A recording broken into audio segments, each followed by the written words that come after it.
Okay, good afternoon. Great, okay, 37 minutes to go. All right, so I'm Mike Watt. I'm the director of Bureau Veritas's future shipping team for Southeast Asia Pacific. The future shipping team is made up of around about 200 experts globally, dealing in areas of digitalization and decarbonization, kind of talking to owners and ship managers and manufacturers about their fleet optimization and utilization of new technologies, basically helping them along that pathway towards digitalization and decarbonization. So today we're going to be talking about navigating the future, the strategies for fleet optimization. And already today we've looked at the new era, looking at geopolitical side. We've had sailing into the future with the digital and AI side, and looking at the green transition. And I see that this one really ties all of those things very much together, because regardless how you look at it, it comes down to the bottom line. And myself coming from a marine engineering, seafaring background originally, and also in ship management for a number of years, it's an area that really makes a lot of sense to me. And we can talk about getting to zero, but at the end of the day, optimizing the fleets and doing things better speaks volumes to most people when we're looking at the financial side of things as well. So a lot of the time when we talk about fleet optimization, and it's not a new thing, is that there's always an opportunity to improve efficiency. And often, though, fleet optimization is narrowly viewed through the lens of an emissions reduction alone. But in reality, optimizing the fleet operations encompasses a much broader set of considerations, from improving operational efficiency and driving down costs to enhancing crew management and leveraging the latest digital technologies.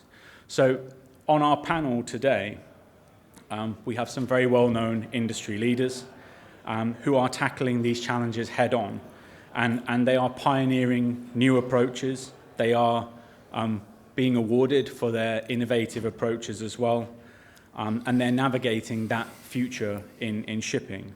And I have to say, I found it very, very interesting in the lead up to this panel, researching some of the activities in each of their companies.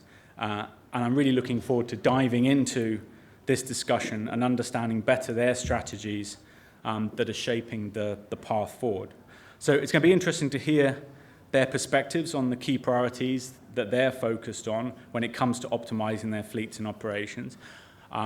So joining us, we've got Mark O'Neill from Columbia Group, Richard Buckley, who's from 90% of Everything, so a solutions provider, Mr. Tim Punath, CEO of NSB Group, Terence Zhao, Managing Director of Shanghai Marine Services, and Luis Benito from Wallam Group.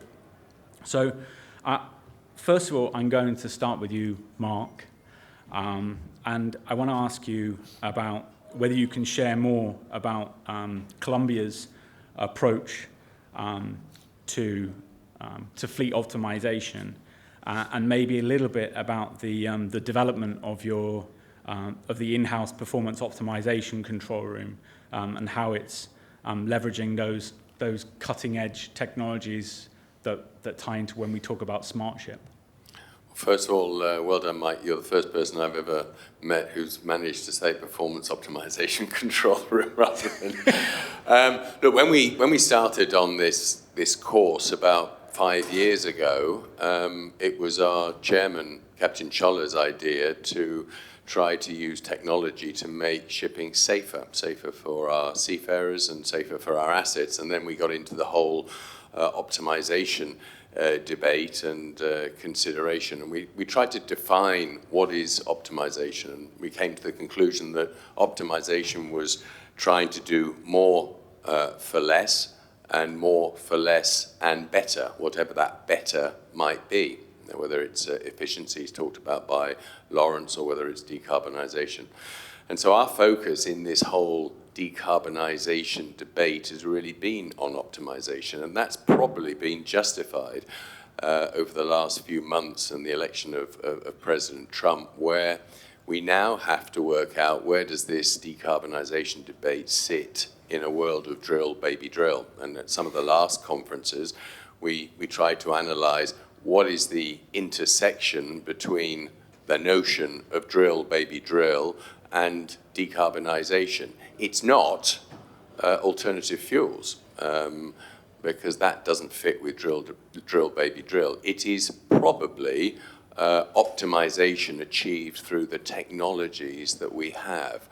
The fact remains, ladies and gentlemen, that 90% of us will be long gone before fossil fuels cease to be used on board vessels trading the world, and that's a reality.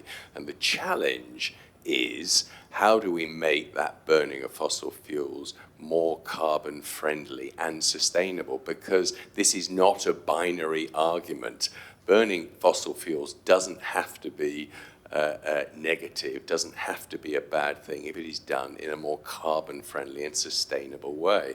And sustainability, by its definition, is not zero carbon. It's sustainability. It's that level of carbon that is sustainable to the environment. So fossil fuels will probably be burned for a lot longer than most of us here will be involved in the shipping business, but they'll be burned in a lot more carbon-friendly way, in an acceptable carbon-friendly way, through optimization and the technologies that are now available. When we look at our performance optimization control room, then, it's part of a platform out there called OneLink. And what we wanted, and it's partly echoes what Steve said earlier, we wanted to make the training for our seafarers and the training for our staff ashore as easy as possible. The world is littered with different technological solutions, different optimization solutions, and frankly, we haven't got the time, and the people on board our vessels haven't got the time to learn different applications day in, day out. So we wanted one platform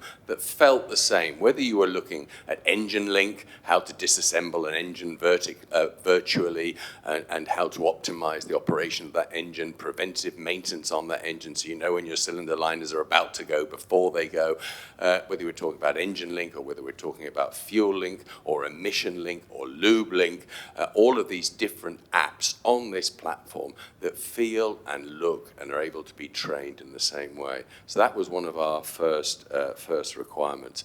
Obviously, we wanted a platform that outlined the security risks out there for our vessels, not just weather, but political risk as well. We wanted state-of-the-art weather routing powered by artificial intelligence and machine learning that could spot navigational errors as they occurred and flag up those errors so they could be corrected. We wanted all of this to be compatible with one another for any system on board any vessel that we take into management. So the 450 vessels that we have in management, we wanted this one link to be a plug and play. Whatever technology you have on board, whatever state of sensors, be it low, medium, high, or none at all, we wanted this platform to work. And we wanted it to be affordable, because there's no point as a manager where the margins are so slim. We wanted it to be affordable and be able to go to our clients and say, this is a no-brainer to use. So this OneLink platform is available at about $500 per vessel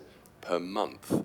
And you can achieve cost savings within about the first 2 minutes of using it, if all of those different apps are used in an efficient way. So those were our criteria. We wanted it to be able to have artificial intelligence applications and to have machine learning, so that if we're dealing with a vessel, that all of the data comes from the Noon report, which is so often the case because owners can't often be persuaded to invest in sensors. Then if there was a Noon report that was wrong, the optimization control room would spot that and automatically correct that and or flag up to the staff to go back. Now, this one link, we also wanted to have a system that would form part of a more holistic logistics setup in the future. So that is why CETA, which are in charge of 80 or 90% of the world's airports, put all of the IT technology into the world's airports, all of the software, all of the hardware. They approached us and they said, because of your performance optimization control room, because of OneLink, we want you to partner with us so we can make the vessels talk to the ports talk to the haulage talk to the aviation to talk to the trains, and have one system that you achieve this data sharing, data optimization, performance optimization across the logistics framework. So we partnered with CETA through our POCR to form a company called SmartSea.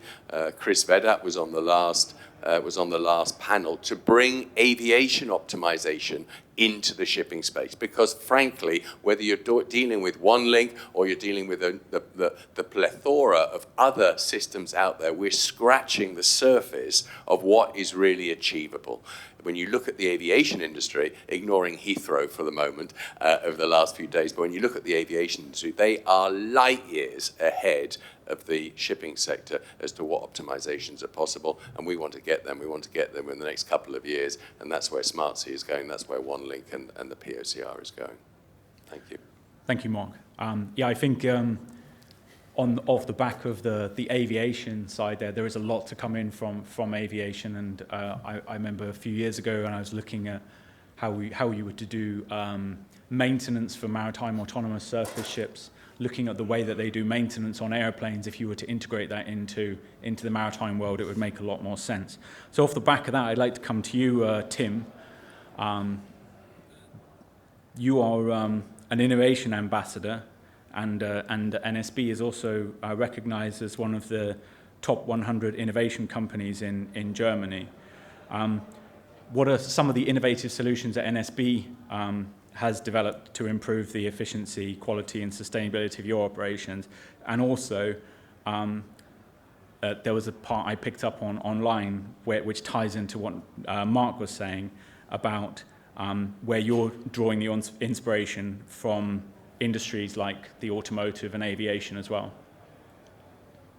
Okay, so when it comes to innovation, you are always on the run, right?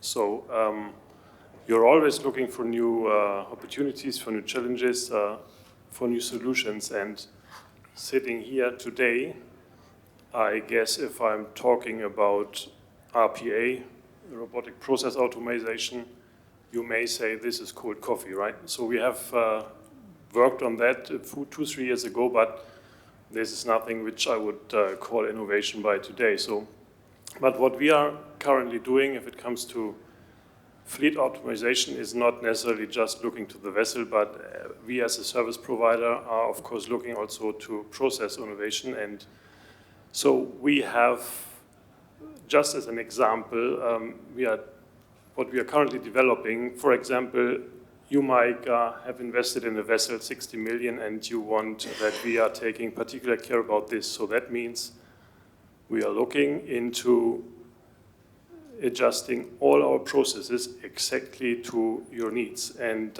if this is for a single unit, and maybe Mark can confirm this with 450 vessels in management on his side, then of course, is the single human being capable to, or the organization as such, to go down to the level of one vessel per client. And we are currently working on this particular case, of course, using AI, as we have heard today so frequently.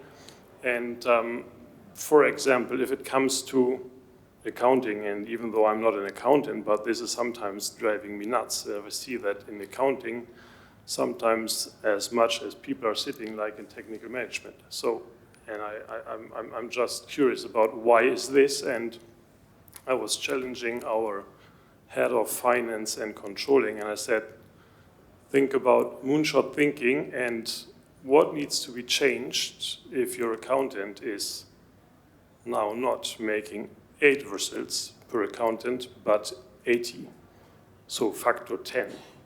And if you're talking about this, then you hardly do anything with incremental changes. You may make 9 or 10, which would be, of course, quite an improvement, but that's far beyond what I was looking for. So factor 10.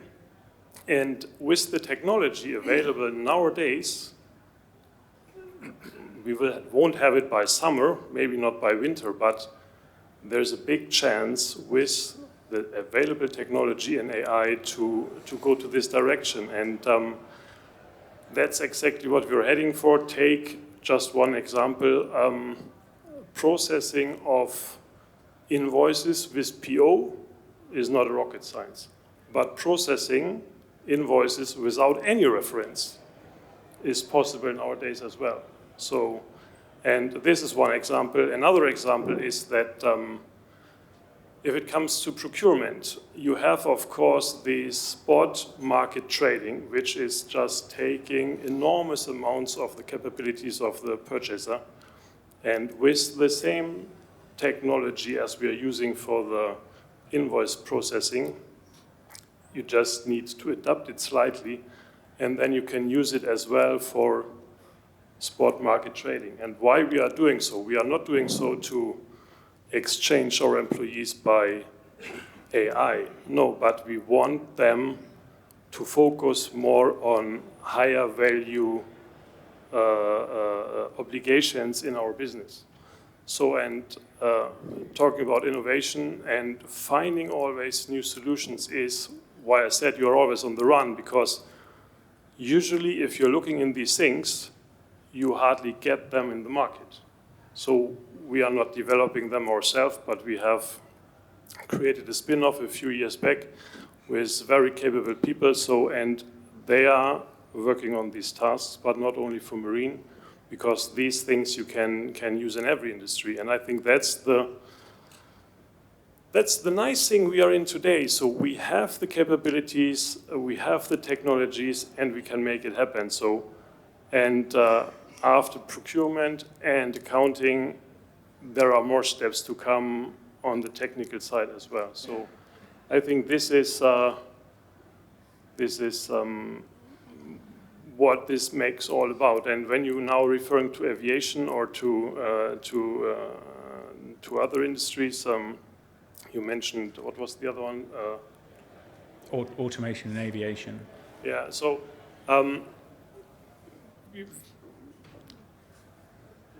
there are, of course, good examples, and Mark referred to that.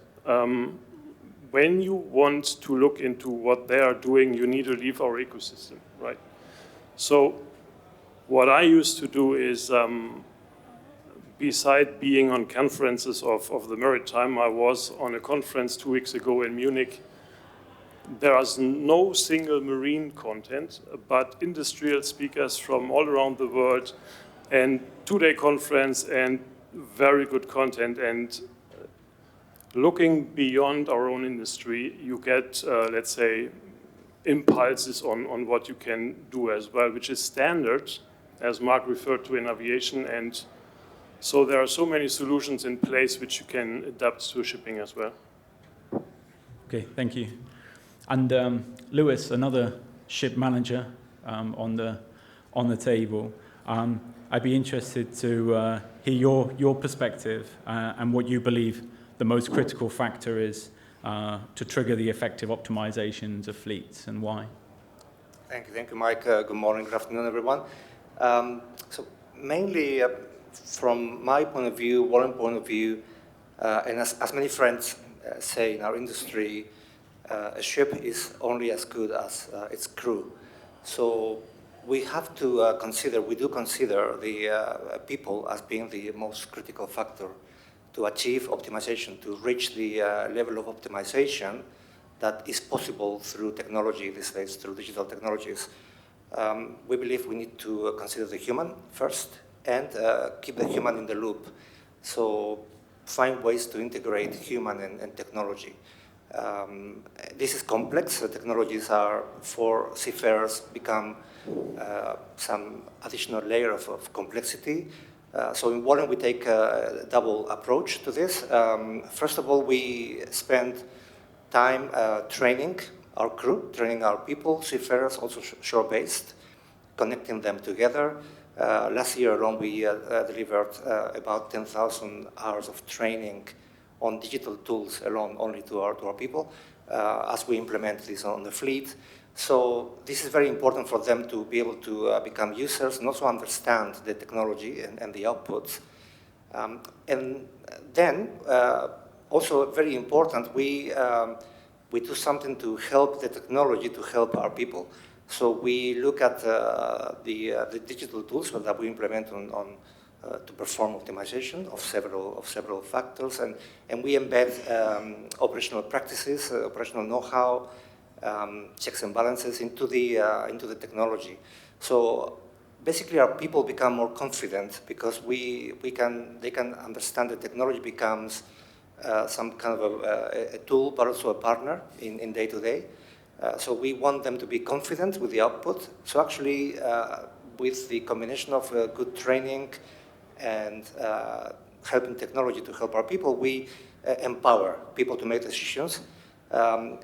In the digitalization times we live now, technology can deal and solve problems or undertake many tasks, and people have a very critical role to use their brains and actually make decisions. So people make decisions, and if they can make decisions with confidence on the outputs of technology, then I think we will be able to deliver optimization in shipping and in our day-to-day operations.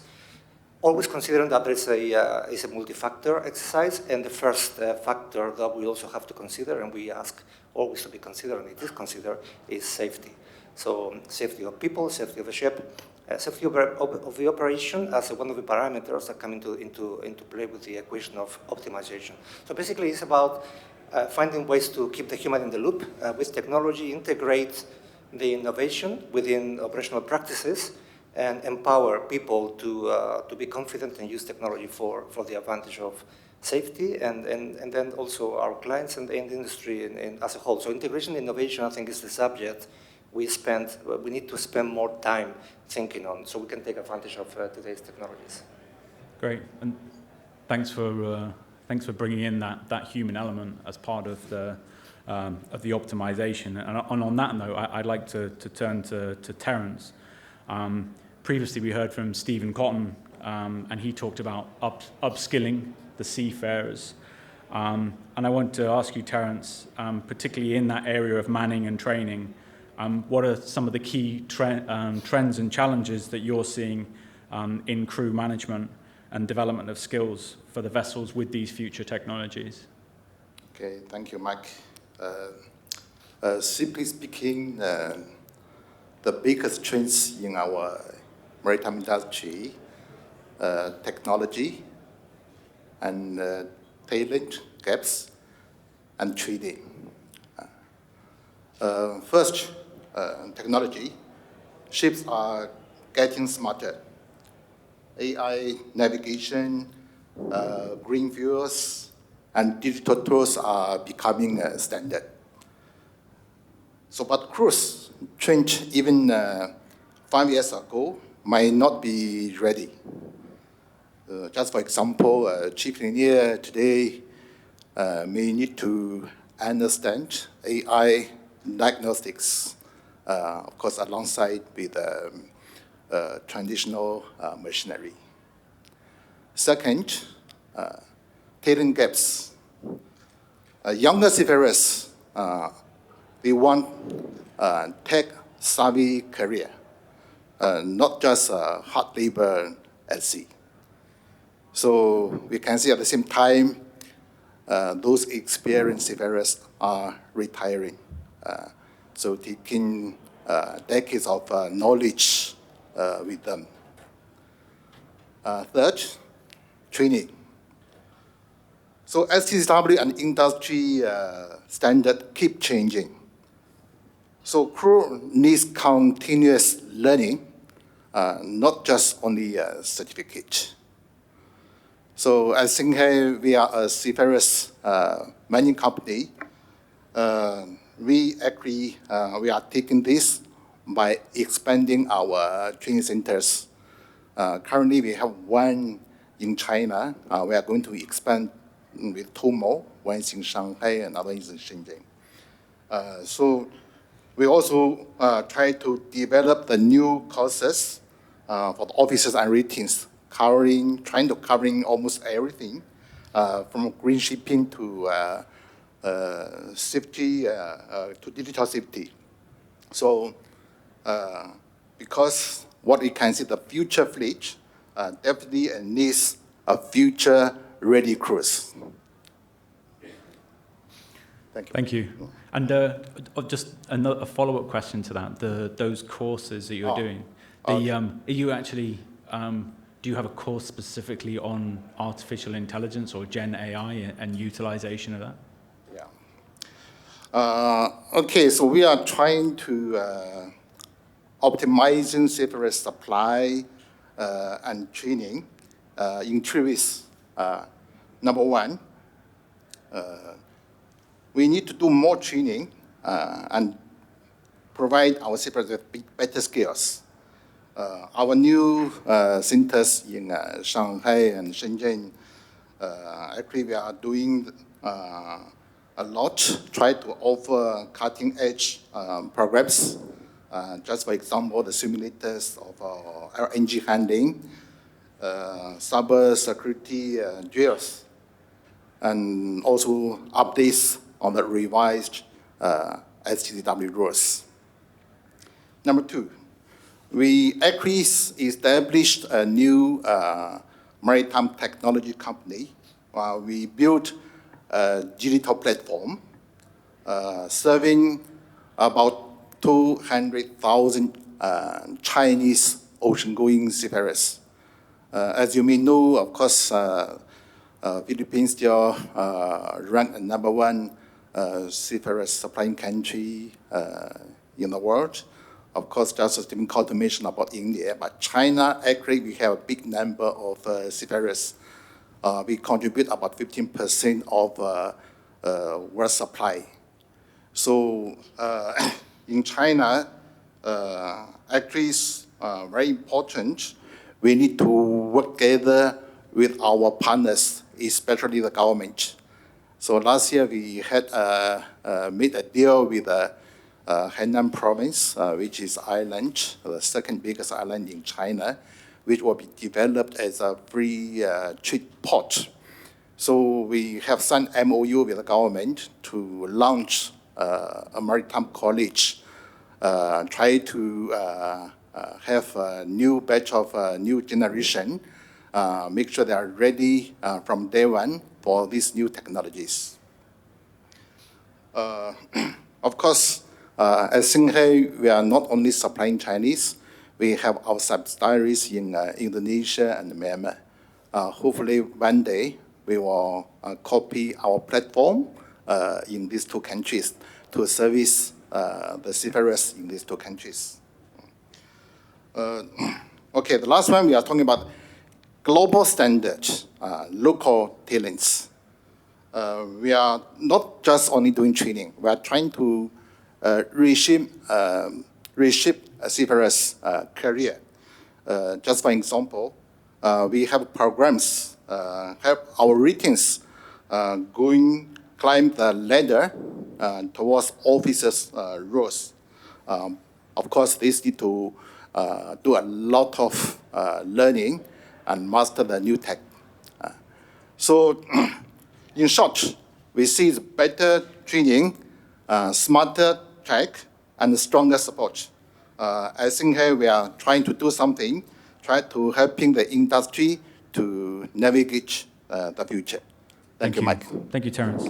So we've covered a lot of stuff on fleet optimization. We've talked about technical ship management. We've talked about crewing, and we've also covered purchasing. And I'd like to bring in Richard now from 90% of everything. You have the Open Ocean Studio, and I've seen some interesting stuff online about it as well, which it aims to modernize and streamline those ship management processes. Can you elaborate on the specific pain points that you identified and what you're aiming to do. Yeah, sure. Thank you. It's probably worth starting with, for those who are here this morning, Chris opened with a comment about us being on the verge of the fifth industrial revolution and talked about both decarbonisation but also digitalisation and AI as being key to that. I think that's very exciting. As a technologist, I find that super exciting. But the reality is, if we look at the industry as a whole today, it still very much sees technology as a cost, a necessary cost. And if we look, the industry is still predominantly served by quite traditional ERPs that are very transactional in their focus. So they're designed to process, capture, process, approve, report on business transactions. And that leads to isolated systems, data and knowledge silos, and a big reliance on experience and intuition for decision making. So you're right, OpenOcean Studio is meant to be a more modern technology approach to this. It's modular, which gives people flexibility and choice. But I think more importantly, it was designed to be holistic, so capture the end-to-end workflow. That's everything from sort of commercial decision-making through operational technical decision-making all the way into performance. But really key and central to our platform is event-based management. And I think we're probably still one of only a few technologies in the industry that's pushing event-based. And why do we see that as important? Because it allows you to use those events to manage by exception. That's the term we use. And when we say management by exception, what we mean is we don't expect people to do all the transactions that they needed to do in an old ERP, but instead what we would do is we'd look to use automation where possible and elevate decision-making to those things that are critical for the business outcomes.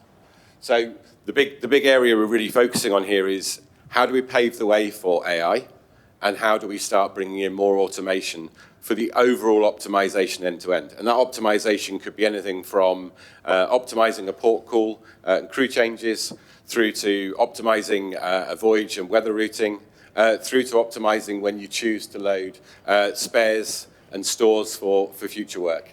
So it really has to be an end-to-end optimization problem for it to work successfully. I'll give you a simple example on the management by exception. I know we've talked a little bit about weather routing as an example. Within OpenOcean Studio, we saw that most weather routing is done ad hoc. It's normally driven by a specific event or scenario where an operator may choose to do a weather routing. Instead, what we do is we run it all the time in the background. We don't expect anyone to look at it or monitor it. What we do is we set with our customers thresholds. They're obviously safety thresholds. They might be saving thresholds, consumption thresholds, ETA thresholds. And then we just let it run. And what we do is we tell them when there's a scenario that they should consider.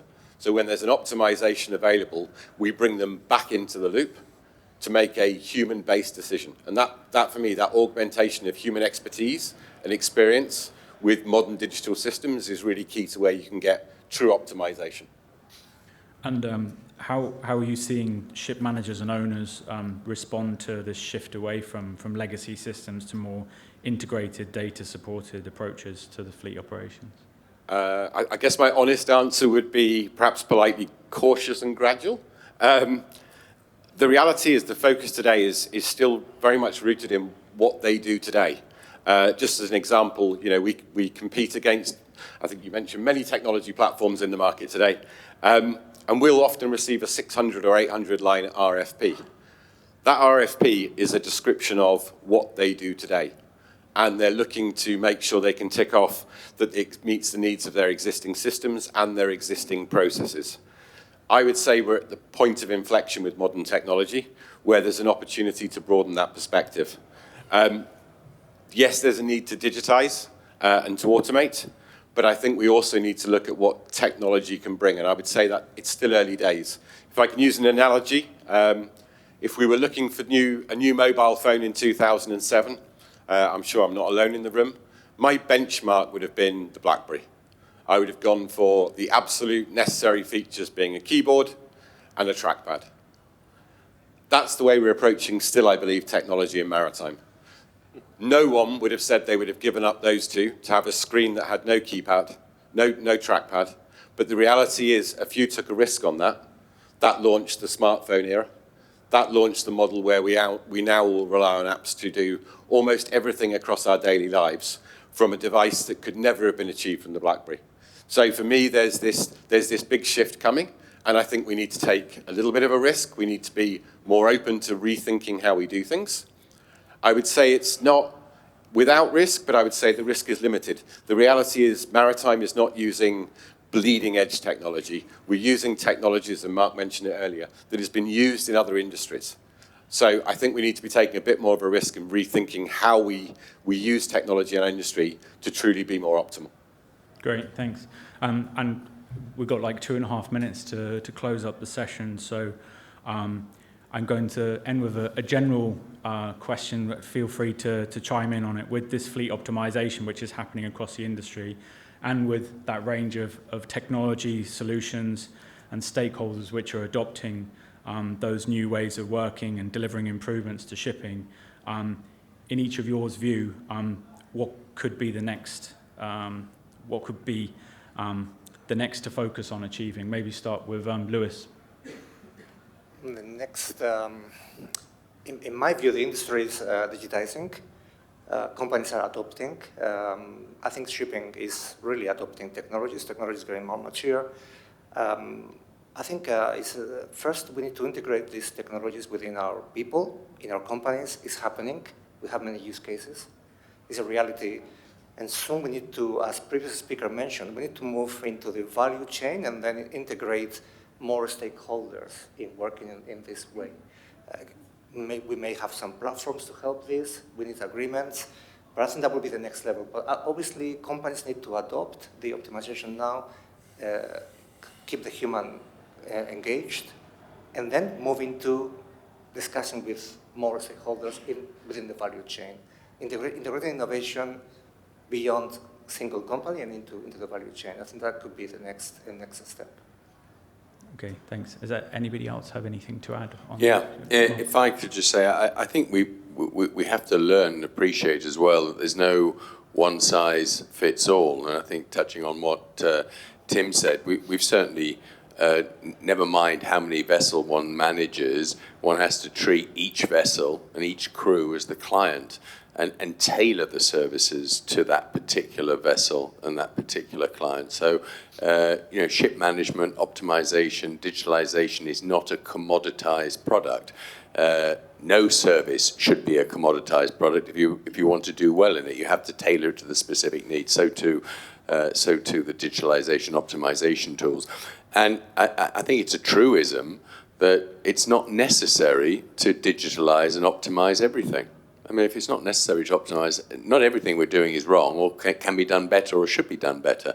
So just digitalize and optimize those aspects of your business that need to be improved upon and rendered more efficient. But I do think with all of this, artificial intelligence will never replace human intelligence, and it's just there as a tool, and optimization will never replace the crew on board or the people ashore. They're just tools to enhance the performance. Thank you, Mark. And with that, I'd like to thank the panelists for taking part in the discussion this afternoon, and thank you very much.